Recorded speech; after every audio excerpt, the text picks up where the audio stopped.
Thank you for staying with us. Let's quickly bring you the news headlines, newspaper headlines at this point. And we begin with the first newspaper. The major story here: sixth national grid collapse in 2024. Nigeria left in darkness. And banks must stay one step ahead of criminals. That's what CBN is urging: stronger cybersecurity.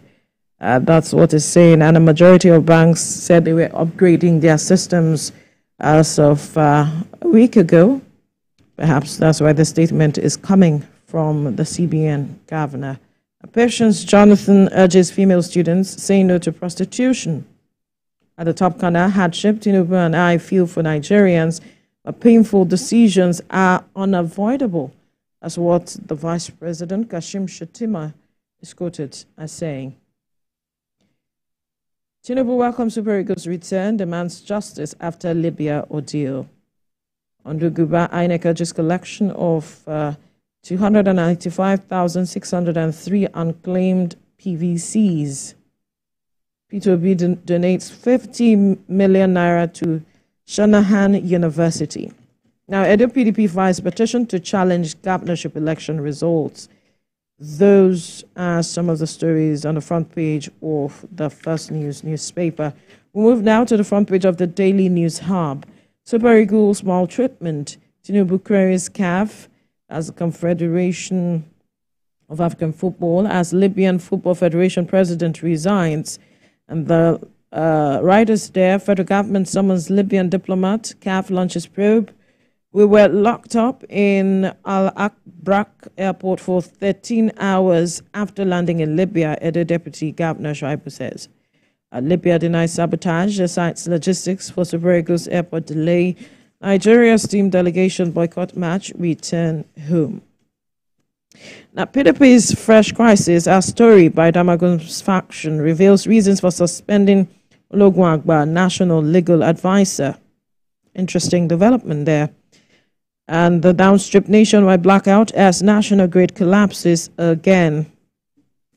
And the corner here: Governor Abiodun approves 77,000 naira minimum wage for Ogun workers. Payment takes immediate effect. All right, we'll be monitoring that. 2026 World Cup, Portugal will not win tournament because of Ronaldo Nicole. Some stories on the front page of the Daily News Hub. To the Guardian newspaper, still talking about the experience of the Super Eagles and the football foul play. Nigeria, CAF go head-to-head over Super Eagles ordeal in Libya. Another story here: how Nigeria others can reduce $4 billion regional cybercrime losses. And why Tinubu's economic reform should last 15 more years by World Bank. Now, Nigeria's crude production dropped to 1.32 million barrels per day in September, says OPEC. Robotics, makeup, beekeeping, others make new basic school curriculum. And custom extends deadline for private aircraft import duty verification. Those are some of the stories on the front page of the Guardian newspaper. To this Nigeria newspaper now. Nigeria fumes over inhuman treatment of Super Eagles in Libya. Demands swift justice for Libyan authorities. Tinubu excited over safe return. Now, at the downstrip, Manufacturers Association of Nigeria urges government to address constraints hindering local product competitiveness. Federal government implements new education curriculum in January 2025, says Minister. Now, Rivers, details of Federal High Court and Appeal Court judgments on pages 7 to 57. Ondopo, PVC ready for collection October the 17th. The INEC is quoted as saying that. Some of the stories on the front page of this Nigeria newspaper. Now to the Nation Sporting. AFCON qualifier, Nigeria boycott Libya game to right CAF for 3 points. Eagles mistreatment in Libya, Tinubu demands justice. Libya ordeal, Niger spirit can't be broken, Ekong boast. Says ordeal brought Eagles closer together thanks Nigerians for support. Victor Osimhen blasts Libya for unsportsmanship behaviors. Back Super Eagles for boycotting Thai. And Victor Ikweba, barbaric Libya should not play international football. Fregene dies at 77 after protracted illness. A sad one there. Now another story here. Nkunku rubbishes PSG leaks. Pep Talk decided Edison's future. It's crazy being only African player shortlisted. Lukman says he is proud to play for Super Eagles. At the top corner there, Man City, Liverpool plan Eze Watan raid. And Wahala. Barca confirm Yamal's injury. Those are some of the interesting stories you'll find on the front page of the Nation's Sporting. Now we'll move to the Daily Times. At NESG 30th Summit, Tinubu demands collaborative action to drive economic growth. Says fuel subsidy removal, unification of forex rates, part of broader strategy to stabilize macroeconomic environment. At the top corner, basic education's new curriculum commences January 2025. The minister is quoted as saying that. Now, federal government intensify employment drive, inaugurates NJFP steering committee. We must act collectively to tackle unemployment, equip our youth, says Shatima. And also urges the National Assembly to expedite modalities for minimum wage coverage. Some of the stories you find on the front page of the Daily Times. To the Nigerian News Direct now. Nigeria's economic challenges are surmountable with right policies. Tinubu is quoted as saying that. Advocates diversification, says removing fuel subsidies key to economic recovery. One other story here. Occupants of collapsed Igomu building ignored government warning. Lasema, a sad one that happened yesterday. Thankfully, no death was reported. And those are some of the stories you find on the front page of the Nigerian News Direct. Ibrahim. Leadership newspaper is next. World Bank to federal government use oil wealth for Nigerians' welfare. Gives 7-point agenda for economic turnaround. We have no options for hard decisions. That's according to presidency. Tinubu demands justice as CAF probes Super Eagles maltreatment.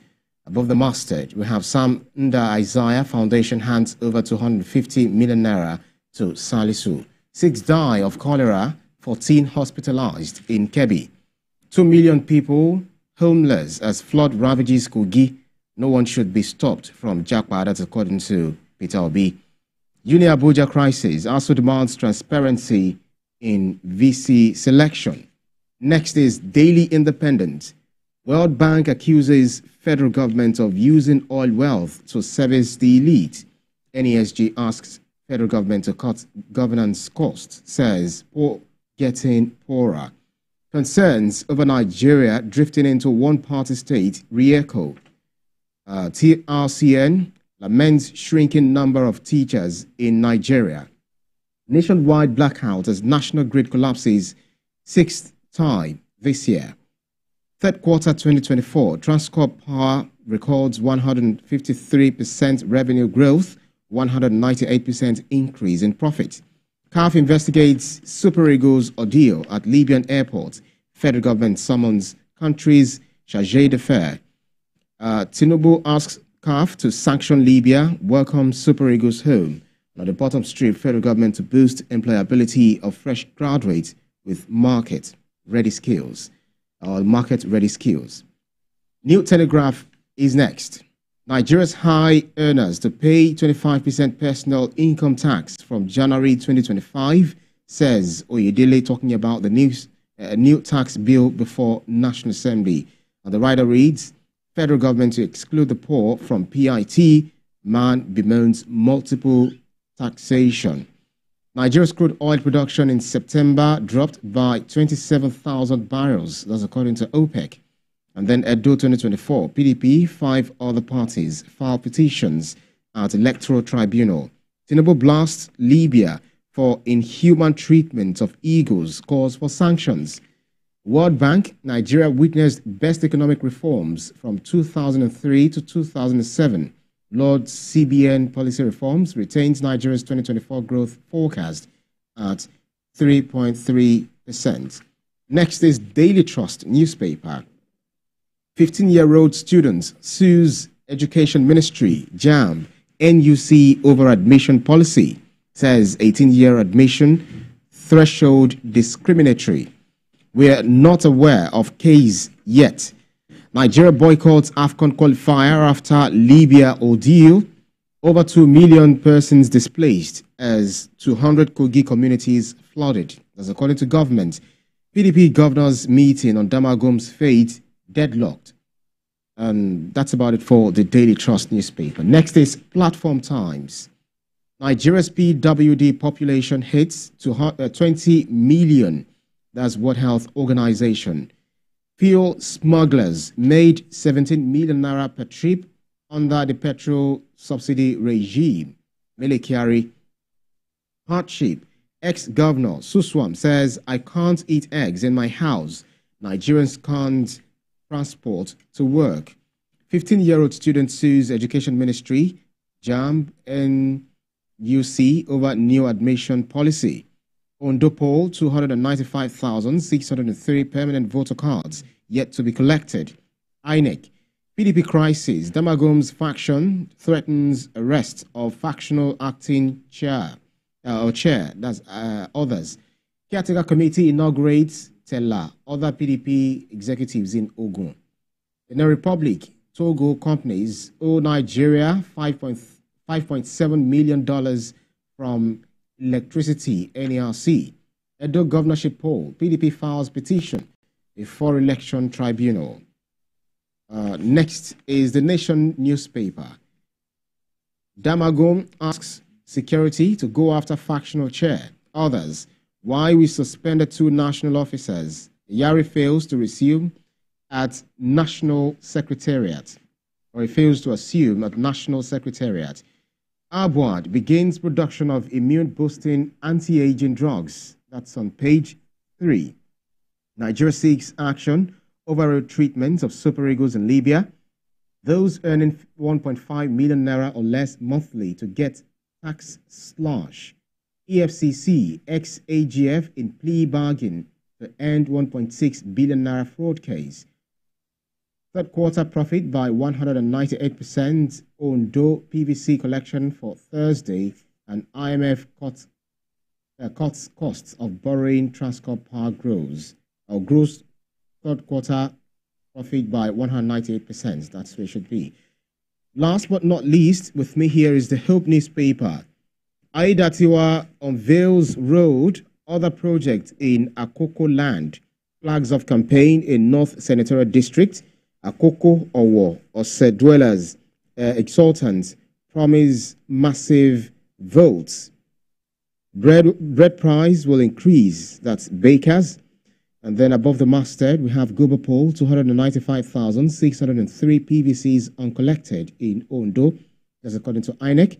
Student dies after predicting own death. And Baruch gives update on Osimhen's future. That's about it for the newspapers up for review this morning. I believe that our viewers have been updated, and for more details on any of the stories that interest you, you can pick up any of the papers that we looked through this morning.